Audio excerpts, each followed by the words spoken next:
Wolfpack, what is going on? It's your boy, the Wolf of Roto Street Wolf on Twitter, of the RotoStreetJournal.com, where we breed and feed fantasy wolves, here with one of the last ever recaps of the 2019 season, and it's going to be a doozy. We got a lot to cover here. Heading into your fantasy playoffs, got to get you the right players that are surging, the ones that are falling, and then, of course, who do you need to add? Who do you need to pick up heading into your fantasy football playoffs? So settle on in. I'm going to go through all that risers, fallers, waiver wire, and, of course, any injuries you need to know about heading into the big dance, baby. It is time. So let's get you ready. Let's get you all caught up on what you needed to learn in the last week of the regular season so you are ready to crush it in your fantasy football playoffs. So fucking can't wait. So pumped. We'll see who ends up making the big dance tonight. I see some of the Fez guys here, Dave and Tans. Hope let me know how it's going over there in Thailand. But big battles coming down to the wire here. So let's start off with your risers though. Who showed up big in week 13? None other bigger than Devontae Parker, the number one scoring wide receiver this week. 7 catches on 10 targets, 159 yards, and 2 scores. Unbelievable effort from this guy. And when you watched him play, the degree of difficulty from this guy, the catches he was making, just so acrobatic. Almost every single one was Ryan Fitzpatrick just lobbing it up, and let's watch our guy go and make a play. It was insane. He was just big dicking any defender on him, and it was insane. The guy is a unquestioned low-end wide receiver 1, maybe even high-end wide receiver 1. At worst, high-end wide receiver 2. Has to be a lineup lock. We've said this for like 3, 4, 5 weeks now, but you look at his playoff schedule. The Jets, 10th most points to wide receivers. The Giants, 3rd most points. And then Cincy, shockingly kind of low, 19th most points, but still, it's Cincy. Let's be real here. Cincinnati fucking blows. So I'm stoked on this guy. He's been dominating in tough matchups. He's dominating the easy matchups. He's locked in. He's matchup proof at this point. Devontae Parker has to be one of your top wide receivers moving into your playoffs. Do not remove him from your lineups. Another wide receiver that is every single week starter status at this point is Courtland Sutton. He's caught four balls on only 5 targets, 74 yards, and 2 of them going for scores this week, and the Broncos' Week 13 win over the Chargers. And it's a tough matchup. The Chargers had Casey Hayward. They were going the 29th most points to wide receivers, locking him down. And now he also gets Courtland Sutton, his 4th quarterback of the year, Drew Lock. And he looked great. That's why this is such a big riser, is despite playing with another new guy, Sutton continued to dominate. He's dominating just like Parker is. High degree difficulty, one-on-one jump ball style catches. Tons of them obviously coming in the red zone there with 2 touchdowns this week. And now he gets some of the easiest matchups he's going to see this entire year. Houston, 12th most points to receivers. Kansas City's shockingly tough, 29th, but you got to have a shootout style game most likely brewing there. And then Detroit, the 2nd most points to wide receivers, just an abysmal defense there. So Courtland Sutton, Devontae Parker, both of them locked into your lineups. Do not consider benching them unless you got something just insane in your roster. Those guys are every week status moving forward. Now, running back I love. I see some comments like Sal coming in. So pumped you made the playoffs, my dude. Let's get you that championship now. No, making the dance doesn't matter unless you get the whole thing. But another guy rising that could help lead you to titles at the running back position here. Darius Geis, a fantasy freight train bound for fantasy playoff glory, so it seems right now. Only 10 carries, so the volume not great, but what he did with it was exactly what you want to see. 129 yards and not 1 but 2 scores, getting all the goal line work ahead of Adrian Peterson until late in the game, just rumbling down the sidelines for chunk gain after chunk gain, stiff-arming defenders to the floor. The guy is a monster, a mini Derrick Henry, who we're going to talk about in a second, but ultimately Darius Geis looks like that tackle shedding, looks like he's got that, monstrous burst that we saw in college, no longer ill effects from the injuries, the surgeries. He is fully ready to go. Now, you got to, of course, be worried, will he last, because he's been so injured and injury prone these last couple years. But man, if he lasts, this guy could be a stretch run hero, and I get how disgusting that offense is, but the line finally seems to give a shit.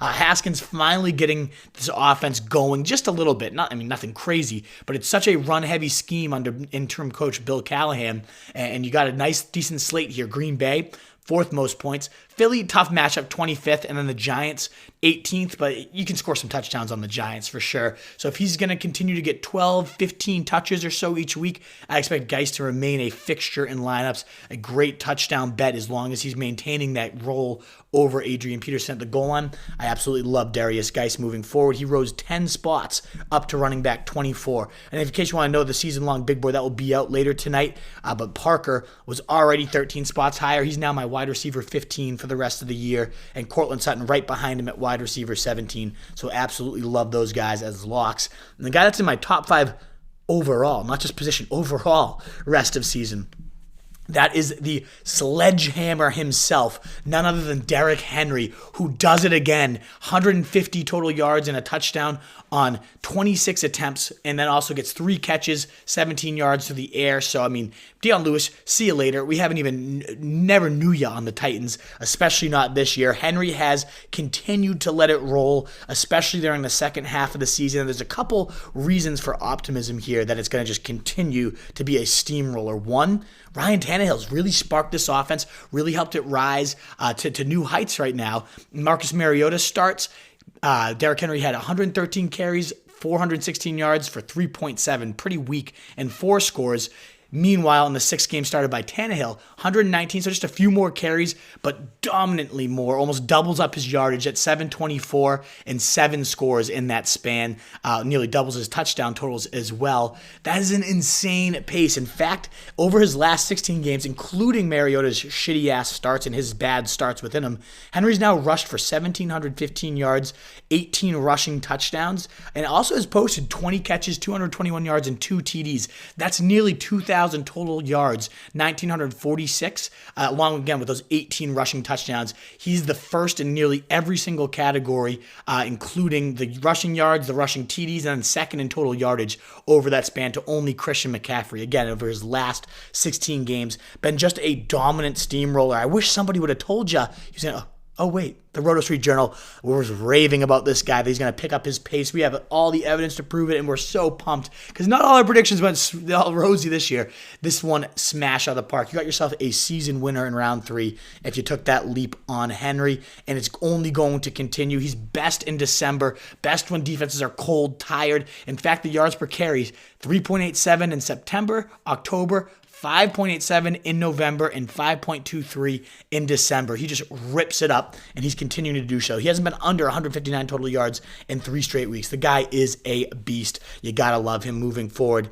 And I see I got plenty of questions coming in for the playoffs, so I will make sure to get those after we cover Jack Doyle, and then a couple receivers I got to make note of.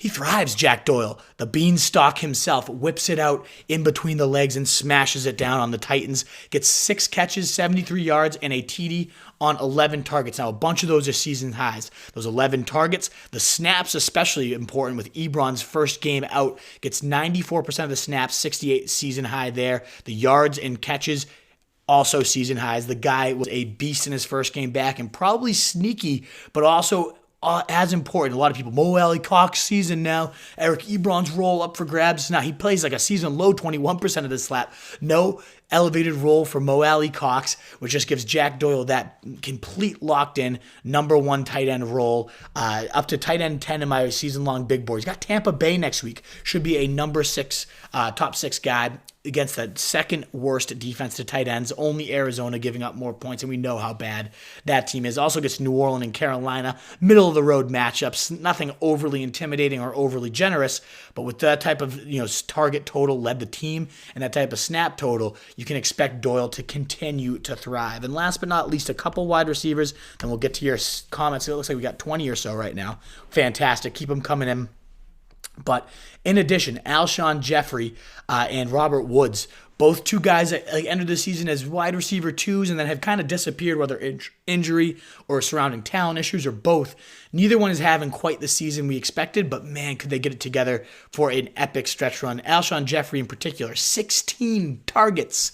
Insanity. hauls in 9 of them for 137 and a TD in week 13. I get it was against the pathetic Dolphins. I get the Dolphins are even more banged up than usual, but man, it was a thing of beauty. And now he gets the Giants, who are giving up shockingly even more points to wide receivers, third most generous, as well as Washington 16th and Dallas 24th. So at least those next two, weeks 14 and 15, Alshon Jeffrey has to be locked in the lineups as a high-end wide receiver too moving forward. I love this target share. I love the usage, even with Ertz on the field too. So it wasn't like someone was removed. This guy immediately stepped right back into that number one role. I think he's a great bet for 70 to 100 against the Giants and another score. Now Robert Woods, is he the new number one wide receiver for the Rams? Up for debate after these last 2 weeks. Calls in 13 of 19 targets. 19, 172 yards, goes just completely berserk in terms of the looks. Only him and Tyreek Hill have actually hit that 19 target threshold before.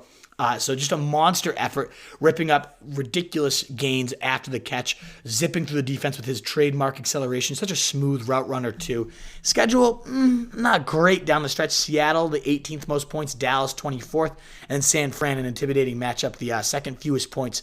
2 wide receivers. But with that type of volume, with this type of play, you got to feel decent about Woods, even with Goff just being a complete and utter bag of shit. Let's get to your comments. Let's get to your questions. And anybody out there that's willing to give this a like, give me the heart. I see a couple parts coming in there. Thank you for that. And of course, your comments always help, but also any shares. If you're willing to put it on your feed or any fantasy football groups you're in, it just helps us get discovered, helps us help more people heading into their fantasy playoffs, and it means the world to us. So greatly appreciated. I love the eggplant from Dave Mock. I'm guessing that means you've already got pinned with a bunch of lady boys over in Thailand. So I hope you're doing okay. I wonder if you're fully converted at this point. Let me know, Dave.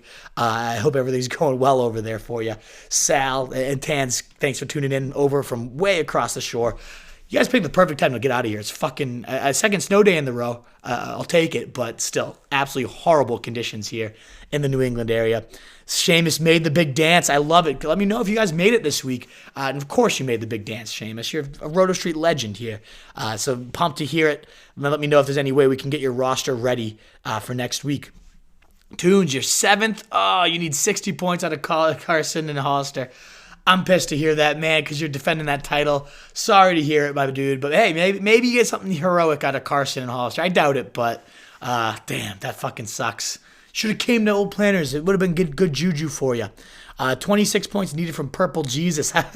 Robert, loving that Purple Jesus. I love to know what you guys need coming in to get that 2-seed first round bye. It's crucial to get those as well, so I'm all about it. Tans, Lockett, and Diggs going to get me a combined 13 points. Yeah, of course they are, dude. You don't need to throw up too many prayers for that. I am a little nervous. Lockett had the flu. It's, I guess, been running through the team. But Diggs without Thielen is always a great bet to lead that team in targets. I think he's in a very good spot. I'm glad you like my hat, Dave. I appreciate the commentary. Denny Jennings, great to see you, my dude. I wouldn't have won this week without Parker. Hills, good win there. I'm glad we got you that start right. At least you haven't gotten them all, but that was a good one to make sure we got into your lineup. Josh Allen, good to start versus the Ravens. Sal, that's a great question. Do I dare label the guy matchup proof? A tough game against Dallas this week. Gets a rushing score, gets a passing score. He's just so good in so many facets of the game that I think you can stream him. Yeah, I'd like to know, Sal, who else is out there, what options you might have at quarterback instead of Allen, because my guess is he's going to be like 15 or so in the QB rankings. Probably going to have guys like Ryan Tannehill a bit above him. But yeah, I think you're in a good shape. Thoughts? I'm up by 30. I have DK and Hollister. He's got Russ and Carson. Will I get the win? I like your chances just because, Denny, I think DK's in that great spot against their number 2, Trey Waynes. He's just going to big body this guy all over the place. I think Hollister's always a good bet for the end zone. You just really got to avoid like Lockett going for 150 and 2, which is always a risk. And Carson, a tough guy to gauge coming into this week, right? Because Carroll says he's going to be more involved. Schottenheimer says no. We're going with our usual rotation. I expect 18 carries or so for Carson. Probably a score. I can see those guys between Carson and Russell combining for, let's say, 40, 45 on their best night. So that means you got to get 15 or so from DK and Hollister. I feel pretty good about your chances to get that, Denny. Best of luck, though. I hope you, the Wolfpack man, you get in there. It's meant to be for me to come in on this, guys. I picked up James White for Rojo, so all good, Wolf. Whew. Good. At least you got James White instead of Geis. That was a tough one because he looks fucking good. It's good that you went with White. He absolutely feasted last night, so I guess that eases the blow. I know I messaged you, Giuseppe, as soon as I saw Geis ripping it up. I was like, oh, fuck, my main guy. James White last week, 0.09, and this week, 33 points. Seriously, what an absolute hero. Mateo, everyone had Beckham ranked over Parker. I bought the Beckham. Oh, no. Did I tell you, Mateo, didn't I say, I remember getting OBJ versus Parker, and I thought I went with Parker there. If I didn't, I apologize. I remember seeing that question, be like, fuck yeah, I got it right. I told him Parker. Didn't I say he was my favorite option? I don't know. Maybe not. I apologize if I got it wrong for you, Mateo, because I know I got that one a couple times, and I said Parker to most, and if I didn't to you, I was inconsistent, and I apologize. But you're trying to choose between Cooper, Moore, Parker, John Brown. Need 3. Yes, you cannot put Pat Beckham in. What a fucking asshole. I get it's against Cincy, but nah. I got to lock in DJ Moore and Parker there, and then now it comes down to Cooper and John Brown. Cooper in that really tough spot on Chicago Thursday night. John Brown gets Baltimore, though, so neither in great spots. Man, I almost want to say Beckham over either of those two. I would probably side with the elite talent. That's Cooper there. That's a tough one. I did horrible again on DraftKings. Next week, I'll let everyone know who I'm picking so you guys don't pick them. Thank you, James. I appreciate that. I don't want to lose quite as bad as you. We ended up cashing out. And then our guy, we're going to talk about some followers and risers. Speaking of Robert Woods and Alshon, our guy, Rich Zenos, who we're going to be hopefully hiring full-time soon, won over 300K this weekend. We got to get his advice live on this show. Do I pick up Geis, asks Aaron. Yes, absolutely pick up Geis. Robert, I blew it and didn't grab Parker in time, stuck with Cooks. Oh, that's a heartbreaker, gut-wrencher. We've been raving about Parker since like week 4 or 5, telling you it's not the fool's gold it used to be. Damn, I'm in looking for a buy. All right, good, Denny. I'm glad you've made it. You're just looking for a buy. Get a little greedy, but I like that. I respect that. Let's get to the followers, folks. I'm going to leave off there. Let's get this one going. For followers, speaking of shitheads, Kyler Murray. Oh, God. The entire Cardinals offense, that vaunted air raid. 163 yards, 1 interception, and a rushing TD to kind of salvage the day somewhat with 13 fantasy points. Oh, right when you get him heating up over 23 and 3 straight, he just goes and disappears on you. And the backfield suffers. Drake only getting 13 carries, 31 yards, addition to 20 receiving yards on 5 targets, 2 catches. That's just gross, scoreless. David Johnson gets a little more meager work. Actually touches the ball. I guess that's nice for him to show up. But still, just the entire offense completely blew. Chase Edmonds doesn't get a touch. You can cut that fucking bag of shit. Kirk just kills your week with 3 catches, 23 yards. And you get 6 of 7 out of Larry Fitz for 56. Like, what is that garbage? Ugh. Oh, it looks like, am I there for you guys? Up, pop back up, good. It looked like it faded out for a sec, so hopefully you guys stuck with me there. But yeah, I mean, it goes to show again how boom or bust this offense is. When it's hot, when Kyler's running well, everything is great. Everybody is eating. When Kyler suffers, then it gets hideous, and all ships rise or fall with him. And he's been, unfortunately, a little bit matchup, dependent here. He gets Pittsburgh this week. That's 26th against quarterbacks. Cleveland the 12th and Seattle the 15th. So like those 2 games, 15 and 16, I could see him being back to his usual self. But Pittsburgh, man, this week's going to be tough to trust Kyler. Probably be in my QB 13-ish range. I'd rather even honestly have Tannehill, just more consistent. Soft slate coming up, so that's a guy to look at if you're nervous about Kyler Murray down the stretch here. Because I certainly am nervous about him, the Cardinals, and everyone that depends on him. I mean, to put it in perspective, fucking Larry Fitzgerald had 6 catches, 56 yards. That was the team high. Just hideous. And speaking of the calendar, we gave you Kyler's. Running backs isn't much prettier. Pittsburgh, the 27th for running backs, 20th for Cleveland, and 22nd for Seattle. So the running backs have an even harder slate than the passing game. Another guy that is just unusable at this point. I'd say Kyler you can still use, but this guy, get him out of your fucking lineups. How disturbing. Tevin Coleman, 5 carries for 6 yards. Thanks, Tevin Coleman. Really appreciate the nice effort Nine receiving yards too. Okay, great. You got up to 15 on the day. You complete and utter bag of shit. I don't know if DeIndia, you're tuned in. Feel free to just sound off. I'd love a hate, voicemail from you to get the wine line going, because you had a chance to move him for Tyreek Hill and you didn't. And that's just disgusting. Burrito's not in, and fucking Raheem Mostert goes off 19 carries, 146 and a TD. What? I get the Ravens matchup, and maybe that's why he doesn't succeed. But no, because you see somebody else get almost 150 yards, over 150 total yards on his 21 touches. Where did this come from? Where did this happen? The shenanigans are back, folks. It's terrible. If anybody's been playing fantasy football long enough, Mike Shanahan, Kyle's dad, was you think you have some young or whatever the fuck, Travis Henry, you think you got a workhorse? Nope, abandons him and then just lets somebody else rip it up. And that's the most frustrating part is, it doesn't really matter who's back there. The scheme, the blocking is the zone scheme, just insane how well executed it is under the Shanahans. But you never know who the guy is getting the volume. And Tevin Coleman, the latest to be fall victim to the shenanigans. And it's okay, do I rush and pick up Mostert and throw all my waiver one on him? Well, then Breed is going to be coming back. And now it's a three-headed nightmare. And who knows who's going to lead that charge. I'd say maybe Mostert is probably the favorite too, because they've always been a hot hand type of crowd, those Shanahans. But disgusting, just disgusting. The tough schedule coming up too. New Orleans, the 28th points to running backs, so very low there. Atlanta right in the middle of the pack, 15th, on the Rams 17th, but I can't trust Coleman at this point.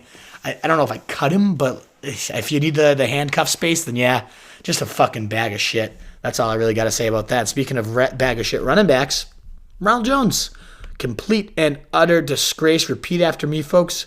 I will never trust Ronald Jones in fantasy again. I will never trust Ronald Jones in fantasy again. I will never, ever trust Ronald Jones in fantasy again. Thank you for coming. 6 carries for 8 yards. Not a single target. 0.8. Doing his best David Johnson impression, Ronald Jones. Thanks, man. Really appreciate that. Right in my shoe in to get into the playoffs or not. Peyton Barber, meanwhile, 17 carries, 2 touchdowns. Just a hideous fucking performance from him, but still gets 2 scores. Nothing on the ground for Ronald Jones in a plum 7th most points to running backs, 3rd worst DVOA against the run. Just a juicy matchup against the Jaguars, and gets nothing for you. Thanks for coming, Ronald Jones. Now, looking at the schedule, Indy next week, 29 points. So very low in terms of what they've allowed to running backs. Then he gets Detroit in 2 weeks, week 15. But could you ever go back to him? I don't know if I could at this point. If you somehow make it to week 15 and you're relying on Ronald Jones, then you've really got some great fantasy karma. Send some my way. I greatly appreciate it. And Houston, week 16, you're not using him either. But God, awful Ronald Jones can suck a fat dick. Thank you. Mike Evans. Oh, man, just the nightmares continue. The lost sleep, everything about it. 11 targets look great, but not when you catch only 4 of them for 53 yards. Not when Jameis Winston sails a wide-open 48-yard touchdown over your uncovered head. Oh, God, it just continues. When can you trust him? When can you not? And it's one of those things where I'm not sitting here saying you're going to ever bench Mike Evans. He's still locked into your lineup. He's got great matchups coming forward for the stretch. New Orleans, Detroit, Houston. None of those teams top 15 against wide receivers. But it's as Jameis Winston goes, and we all know Jameis Winston is arguably the most difficult quarterback to lock down week to week in terms of what he's going to do. So, yeah, you have Evans in your lineup unless you just got the most ridiculous wide receiver core of all time. But it's just one of those reminders of how inconsistent he can be.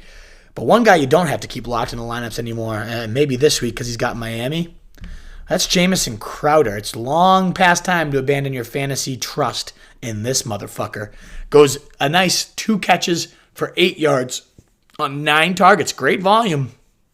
Pathetic output from them in a pathetic, even more, just classic Jets loss to the Bengals of all fucking people. Oh, that's hideous. Oh, that's disgusting. And man, that one hurts if you're trying to get into the playoffs and you have him stuck in your lineup. Just disgusting, hideous. This is fresh off a 2-catch, 18-yard day. So, I mean, that's back-to-back horrendous outputs. And coming into that, he was the number 1 receiver in fantasy over that first 3, 4, 5 since the bye. But damn, he really has hit a plateau here. Robbie Anderson has kind of picked it up in his stead, and it sucks. It really sucks right now. He gets the Miami matchup this week. He dusted them earlier in the year. So he probably is going to be in some Week 14 lineups. But then against Baltimore and Pittsburgh, if you get through to Weeks 15 and 16, I would never trust Crowder in a tough matchup after this embarrassing output. Last but not least on this one, and I got to eat some crow here, John Williams. I've recommended him very highly to a lot of owners. I apologize if you're tuned in right now. You want to slap me in the face, that's fine. Come on, find me. I'll take the blow, or send in a voicemail, the wine line, rotostreetjournal.com/wine line. Would love to hear some. We'll do a contest next year where the best wine of the week wins like $500 or something like that. But damn, Jonathan Williams giving you a lot of reason to whine here. 14 yards on 8 carries, and also spanning a nice 11-yard catch. A total of 25 yards for Mr. Williams. Thanks. A week after getting a dominant share, 67% of the snaps, nearly all the backfield touches, over 22 touches, goes down to 22%. Not even a third of what he had a few weeks ago. And out-touched, out-snapped by both Jordan Wilkins, who has 44% of the snaps, Nyheim Hines, who has 43% of the snaps. And whether it was injury, whether it was the fact that he was sucking to his 1.8 yards per carry, we don't really know. But this wasn't a tough matchup. Tennessee, nothing special. The 12th most points to running back, so pretty generous. And just completely disappears. So this is only on here to just tell you, cut the guy's fucking useless ass. You don't need Jonathan Williams on your team. You don't need to see that gross roster spot taken up anymore, especially because I'm going to get back to your questions and comments in one sec, but Marlon Mack, positive news on that front. He's targeting a Week 14 return. Now, the guy has not returned to practice since going out of Week 11, so no guarantee the guy actually plays.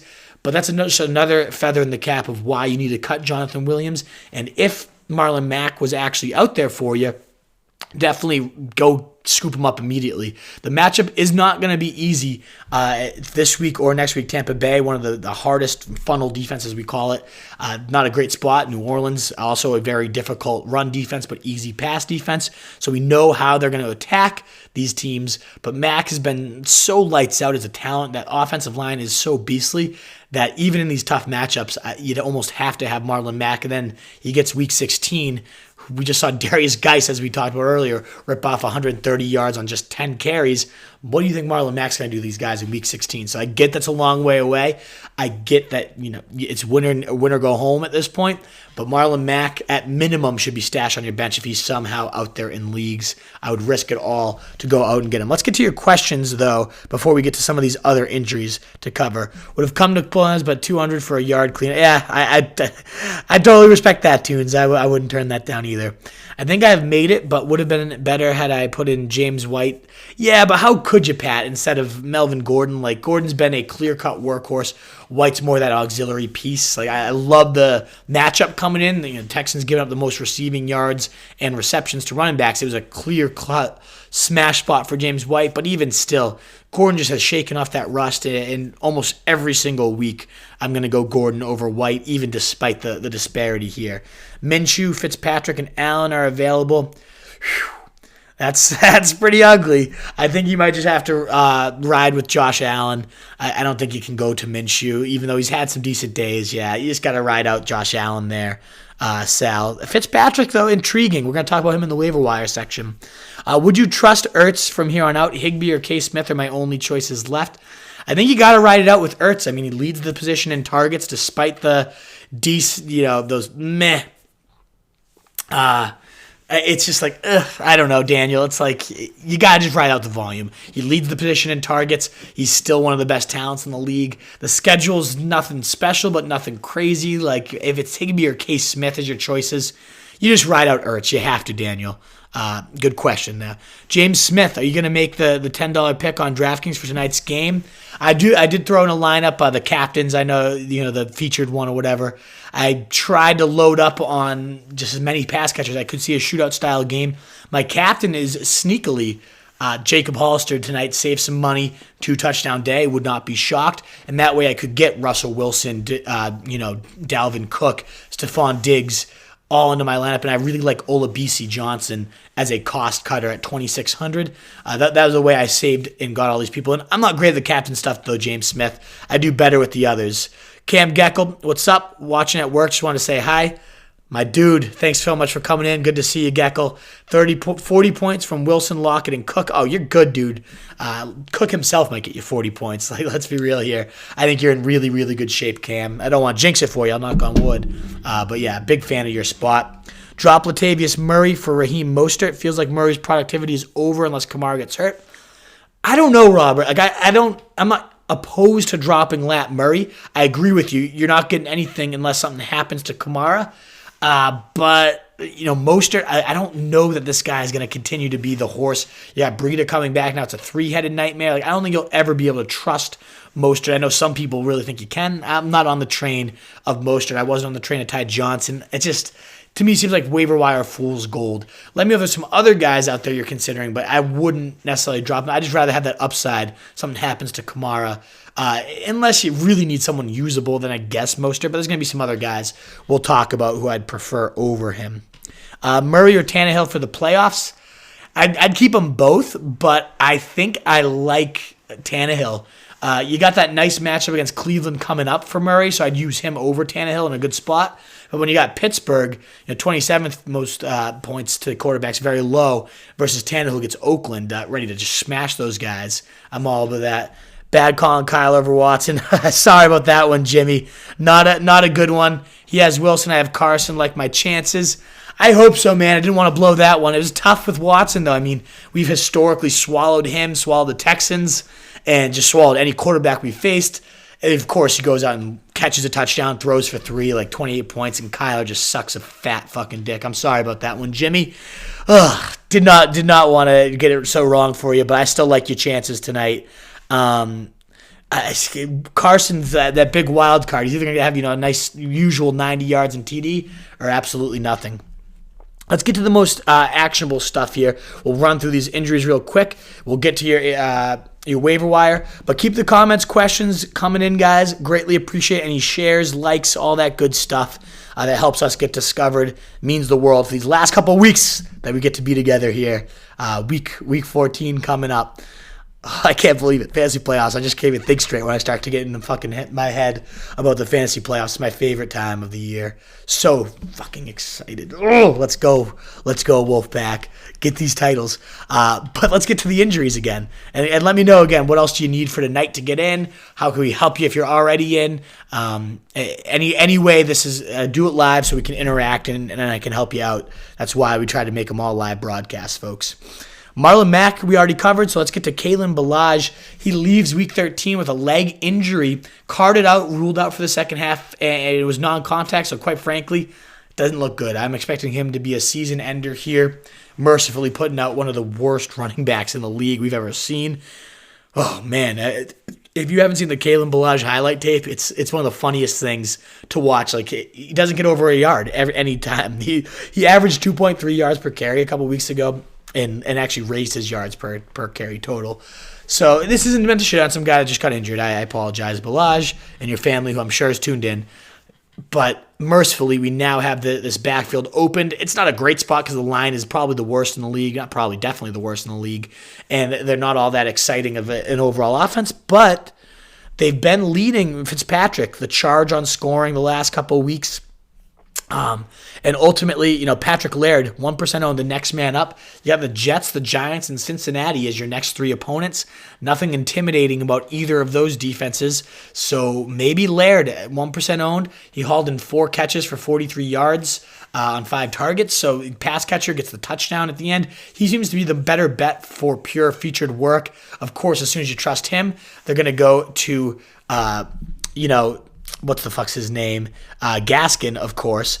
But still, I really like Laird at 1% owned. If you're desperate, we're going to talk about him on the waiver wire. But good matchups coming up in Ballage's absence there. So that's some waiver wire action, little sneak preview of a guy. Another big name, but ultimately everything's going to be okay here. Amari Cooper.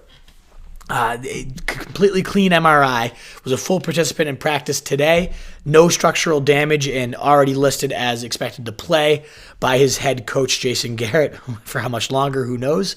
But ultimately, Amari Cooper should be good to go. The question now is, do you play him in Thursday Night Football against Chicago? Tough spot, obviously a risk to just re-injure, renag. He's got all these different things going on against him. Not the best spot for him this week. Although we've seen some big games to elite wide receivers too here. So you got Kenny Golladay, who on Thanksgiving, 158 and a TD. Michael Thomas had 9 catches for 131. Stephon Diggs went 7 for 108. So it's not like it's impossible for Cooper to get it done. That's why he'd probably still be in my lineup. Just too much upside. If it hits your bench, you want to just kill yourself because he goes for a million points there. And last 2 here to cover, one fine, one not. Baker Mayfield expected to be fine, according to Freddie Kitchens, said he should be good to go. The reason that matters so much is they're facing the Bengals. 5th most points to quarterbacks, one of the most abysmal defenses out there. So you can definitely get Baker Mayfield back in the lineups this week if you need to stream him, if you need to pick him up. He's 76% owned, so probably not out there for you, but will probably be ranked as a top 12 option. Would rather have him than, say, Josh Allen even this week. So Freddie Kitchens, Baker Mayfield should be fine, but just something to monitor just in case he's not. And last but not least, Darrell Williams, not fine. Already expected to be out, according to Andy Reid. He left with they said it's hamstring, but I don't know what the hell it was. It looked like he kind of hyperextended something in his leg. He hit the turf, it got caught and kind of bent in a couple ways. So he got knocked out. Only 13 yards, but also got a touchdown, so not completely useless.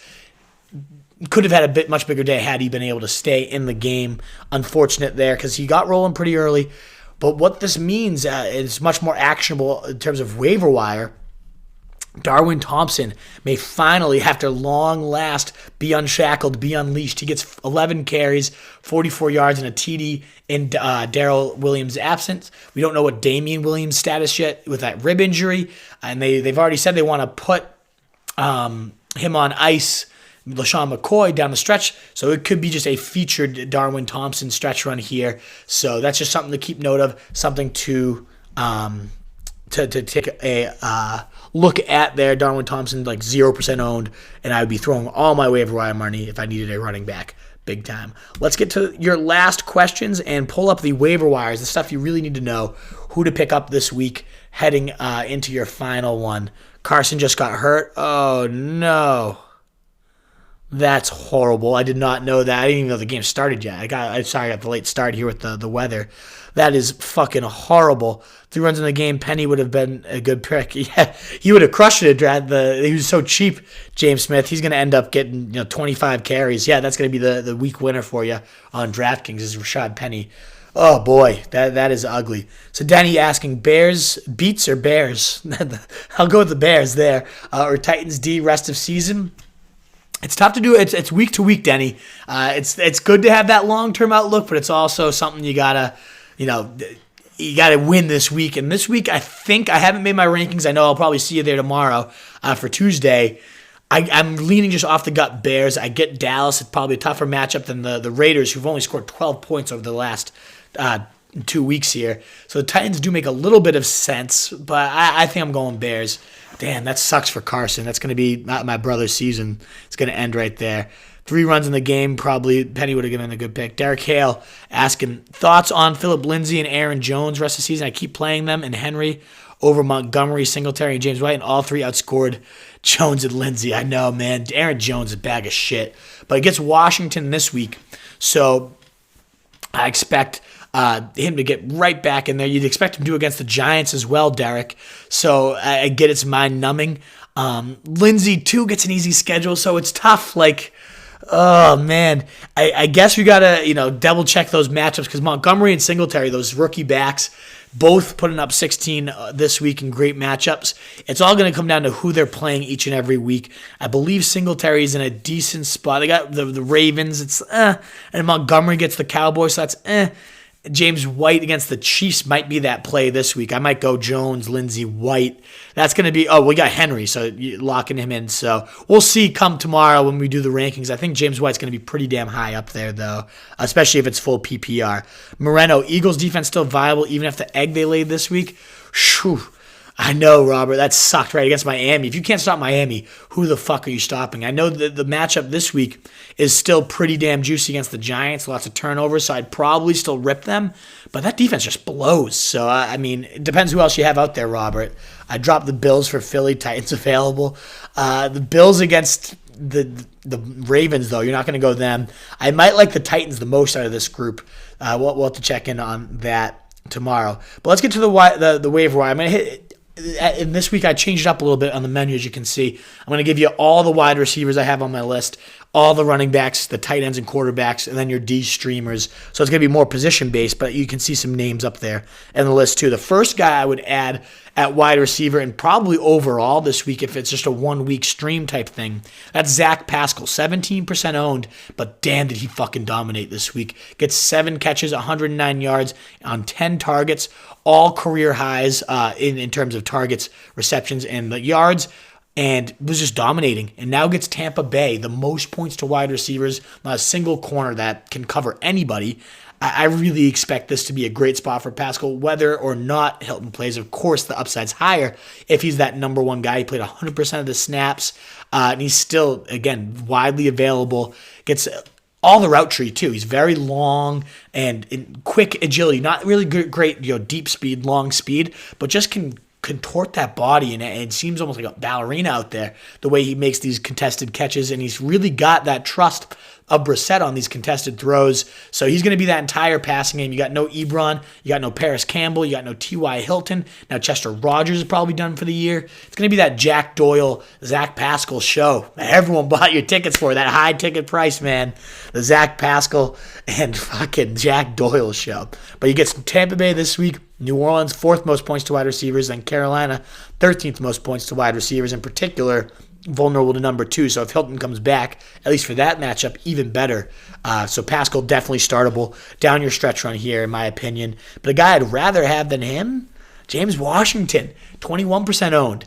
And he's just been an absolute beast these last few weeks. Gets 4 catches on 4 targets, 111 yards and a score. But it's more so the way he's doing it, just beating defenders deep, beating them after the catch, making contested catches too. Whether or not Juju plays, and of course the upside's higher if Juju doesn't, it seems to me that Washington has lockdown chemistry with both Rudolph and also Duck Hodgins, who's just chucking it for his guy and letting him make plays. That was probably the biggest addition here, is Duck actually trying to go deep. We hadn't seen Rudolph, who was just complete, absolute little bitch in the pocket, completely folding every time. But Duck at least lets it sling a little bit, lets his wide receivers go downfield, throws some blind trust down there, and hucks the rock up. And Washington was coming down with it and is now a decent wide receiver for, especially this week, getting Arizona, the 11th most points to wide receivers. Tough spot in the middle there, week 15 against Buffalo. But then you get the Jets in week 16, 10th most points. So a high priority wide receiver add if you're needy at the position. And last but not least at wide receiver, Anthony Miller catches 9 of his 13 targets. Insanity that you'd get that much for 140 yards. I am nervous about this guy, though. Anybody attached to Trubisky has to make you nervous. The guy is just such a fucking fraud of a quarterback. And then you got a schedule that features Dallas 24th, Green Bay 25th, and Kansas City 29th against wide receivers. Granted, they're better against outside receivers than slot, which is where Anthony Miller lives and where Trubisky loves to target. But it's questionable. I love the talent I'm seeing, though. He's beating defenders deep. He's making, those trust throws, 35 yards and 32 yards and back-to-back plays to get them into game-winning drive. For Mitch Trubisky, highly trusted in tight situations, and he really came through. The talent's always been there, and now the usage finally seems to be coming through with it. Obviously, if Taylor Gabriel's out, that helps his stock in terms of usage. But at 14% owned, if you're desperate at wide receiver, that's a guy that could be a stretch run hero. We got a couple running backs we already talked about, and then a few more new ones to toss in. The first being Darwin Thompson, the first running back I'd look to add this week.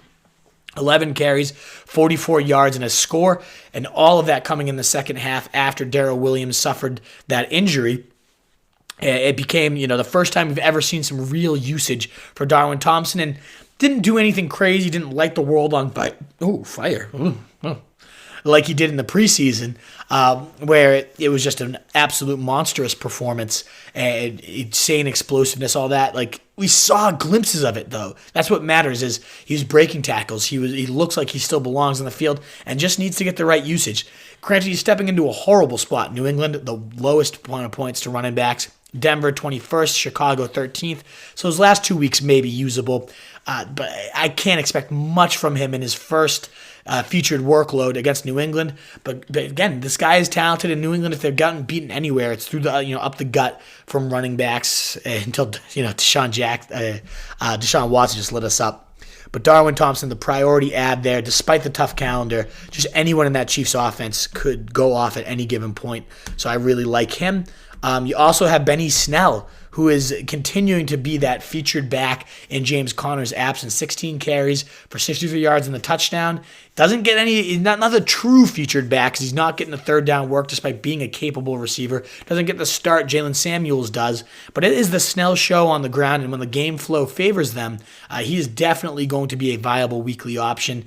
And just if Conner's out again, you get Arizona. We just saw Gurley rack up 18 carries, 95 and a score. I could see Snell putting up a somewhat similar, another 70 yards, another TD. The upside's not incredible, but definitely usable despite the lack of receiving work and despite having that true every down role. If he's the starter, you can expect another 15 carries, and against that defense, that could go a very long way. Buffalo and the Jets also on the docket. Buffalo surprised on the 10th most points, 2 running backs. So Snell could have some stretch run value for you. I also like Patrick Laird, as we mentioned, with Kalen Ballage going down. That was 10 carries for 5 yards, just a hideous output, just like Kalen Ballage again. But nobody's opening holes. Nobody's giving him any space to roam. That being said, he is a great receiving threat. 4 catches on 5 targets, 45 yards. And it's that schedule. New York Jets, Giants, and Cincinnati, all easy defenses here. So Patrick Laird at 1% owned could somehow work his way into your lineups. Decent bet to score as the clear goal line back as well. And last but not least, we talk about Ronald Jones going down. Well, that's because Peyton Barber dominates the backfield work. 17 carries for a puke-worthy 44 yards. A great, 2 yards per clip. Hideous as always, but the 2 touchdowns dominating at the stripe again. Where we expected it to be the Jones show down the stretch, it is not at all. You get Indy this week, so you're not using Barber there, but against Detroit, I would not be surprised at all. The most points to running backs to see Peyton Barber find the end zone at least once, if not another 2 touchdown effort like this one. So at 21% owned, could you ever put your championship hopes on Barber? I hope not, but especially in Week 15 against Detroit, that might be a viable flex that you just swallow back the puke and go for it. In terms of tight ends, we've heard of a couple tight end woes in the comments already tonight. I think Tyler Higbee could be the real deal as long as Gerald Everett is out, because the matchups continue to be juicy. Now, it's not the blueprint, the complete and utter smash spot of the Cardinals, as we saw him dominate this week. 7 catches on 8 targets, 107 yards, and a score. More dominant than maybe any of us could have ever expected, but nobody's are mattering. It really has not mattered who the tight end is. You're getting dominated, including Tyler Higbee. Case in point, the guy's done nothing all year, all career, and has a 100-yard day in a TD against this team. So whoever's facing Arizona is your number 1 tight end of the week. But he also gets Higbee. Seattle, who's given up the 5th most points to tight end. Dallas, who's given up the 7th most points. And then a tough matchup against San Fran. You're not still using Higbee at that point. I imagine Everett's going to be back. And if Everett's back this week, all this is for nothing. But if you get another week without Everett, and this is the clear-cut focal point at tight end, I think you can expect another top 12 week from Tyler Higbee. And if not, Gesicki, could you ever trust the guy? I don't know about that, but he does have 5 catches on 7 targets, 79 yards and a score, and just missed another one. But he just barely didn't catch it. But we saw Fitzpatrick, just as he does with Parker, the contested throws, let his big bodies go up and make plays. He's always been known for that since his Buccaneers day, Ryan Fitzpatrick has. And this is becoming the number 2 option now with Preston Williams out. It's been the Parker show and then Mike Gesicki, who hasn't done anything huge until this game, but still not a horrible option. Now, he's kind of like an interesting schedule here because he's got the Jets and Giants, which if I told you that, you'd be like, all right, licking the lips, let's get him in the lineup. Jets are actually giving up the 30th most points to tight ends, and the Giants are 29th, so they've been horrible defenses overall, but somehow stymieing tight ends. And Cincinnati, 15th, middle of the road. It seems like an easy calendar, but it might just be a trap. I'd have a hard time really trusting him. But if you're desperate at the position, and a lot of us are, maybe that's your streamer. And speaking of streamers, maybe the guy throwing him the ball, Fitzmagic, 10% owned, could potentially be that option for you. Coming off of 25 and 26 point fantasy days in his last two, this last one being 365 yards, 3 TDs, and just 1 interception. But overall, looked fantastic. I get it, granted, very much helped out by Parker because some of those throws were erratic and this guy was going all over the place making the catches for him. Still, though, that was plenty of volume, 39 pass attempts, plenty of yardage and some scores. I could never really truly put my fantasy hopes in Fitzpatrick, but if you're desperate at QB, Jets 16th most points, Giants 10th, and then Cincy 6th. The schedule is there. At least if you want to block your opponent who might be QB needy or something of that nature, wouldn't be shocked to see the Fitzmagic catch for a decent little stretch run here. So if you're desperate at quarterback, that's the guy. But first, I would turn to Ryan Tannehill. Not a great week, only 13 points this week, but that's the first time in all of his starts that he's been under 19. In fact, until this week, he had outscored everyone not named Lamar Jackson. So he's getting it done with his legs. He's getting it done with the arm. They didn't really need him this week in this clock control style game. But the way Derrick Henry's rolling, this team's always going to be in the red zone. The offense is putting up their points. I think they can continue to get it done, especially with the playoff scheduled. Oakland, 7th most points. Houston, 9th, and New Orleans, 8th to quarterbacks. All top 10 matchups for Ryan Tannehill here down the stretch. Definitely a good streaming quarterback if you need him. And in terms of Week 14 defensive streams, now if you got a bye week and you want some Week 15 guys, let me know and I can pull up the matchup calendar. But some guys I'm looking at this week, the Packers, if they're not gone already because they were facing the Giants, a good turnover day last week, and now they get Dwayne Haskins as heavy home favorites. That's going to be your number one waiver wire pickup. I would throw some good bills on to get them. You got Carolina at Atlanta, who gave up 1 million sacks, I want to say, against the Saints. So Carolina, very boom or bust on defense, but maybe they could give you, again, horrible run defense too, but Atlanta can't run it. Maybe matches up decently with them. I don't love it, but they have some upside as a defense. I really do like Indianapolis this week. They'll probably be top 10 for me, facing Tampa Bay, who just, even against Jacksonville, who didn't do a whole lot, still got 2-3 turnovers. That's just Jameis Winston. That's what he always does. So I like them quite a bit. Anytime you're facing Jameis Winston, you know you're going to get a couple turnovers. You know you're going to get a couple sacks. And if they go for touchdowns, then you're paid off big. And we've seen a couple people ask about the Titans. They just had 3 turnovers, 3 sacks this last week, and that's against a good Colts pass protection. Now you get the Raiders' leaky line, a team that's only scored 12 points in their last 2 games. I don't hate Tennessee in this game. If you need to stay alive, they'll also probably be a top 10 option for me. Looks like we got a couple more here. Pascal, fingers crossed, gives me 3. Oh, middle finger, not fingers crossed. I drop him, he puts up 17. One of those big fucking ass wipes. I hate those guys, Robert. That was Corey Davis for me last year, just a complete piece of shit. I'm dropping Brandon Cooks for Washington, done with Cooks. Yeah, I think that's fair. Of course, when you drop him, he's going to have 150 and a TD, but you can't put him in your lineups at this point, so you might as well get someone that's getting it done. Derek Hale, last question of the night. Mostert's on my waiver wire. Should he be my priority? The committee makes me nervous. Hope the will wise up and feature him. I don't have hope they're going to feature him, to be honest. You got Coleman still there. Breida's likely to come back. He almost played this week, and if he had, who knows if Mostert would have ever gone off. Mostert looked great and good fit for the zone blocking scheme, good acceleration, nice vision. But it's the shenanigans. Like, they're always going to, as soon as you think you have a pulse on the backfield, they're going to hand it off to somebody else. Next week, Coleman's going to have 4 touchdowns, raise everyone, sits him down. And it's a tough schedule down the stretch here. So a potential 3, even 4-headed committee when Wilson gets involved. No thanks. I'm not going to go and blow all my waiver wire money on him, Derek. I'd be looking at some of these other running backs I mentioned. If you need wide receiver help, like, those guys all come first to me. Let somebody else deal with that headache. It's not for me. Granted, if he takes over as a featured back, he'd be a stretch run hero. So I guess if you have nothing else other than stashing, then go for it. See if he does it another week. But I really don't think I can trust that backfield with the shenanigans. The fact that he was a featured back this week just tells you how difficult that is to trust. Folks, thank you so much. We only got 2 more Monday market checks, fantasy football recaps with your Rogers followers, waiver wires, and injuries left on the year. I cannot believe I'm saying that. It comes and goes so fast, like a mistress in the night. It's unfortunate, but it's almost over. It's beautiful. It's awful. It's fantasy football, baby. And I, of course, am the Wolf of Roto Street, at Roto Street Wolf. Thanks so much for tuning in live on Facebook right around 7. Snow delays today. I apologize for that. But if you're listening on the Fantasy Fullback Dive where we pave your path to titles, come on down and join us too. We'll be live tomorrow, Tuesday, December 4th for our Week 14 Playoff Rankings live show. I hope to see you guys all there. And best of luck on whatever you need for Monday Night Football and Week 14. Let's get it done.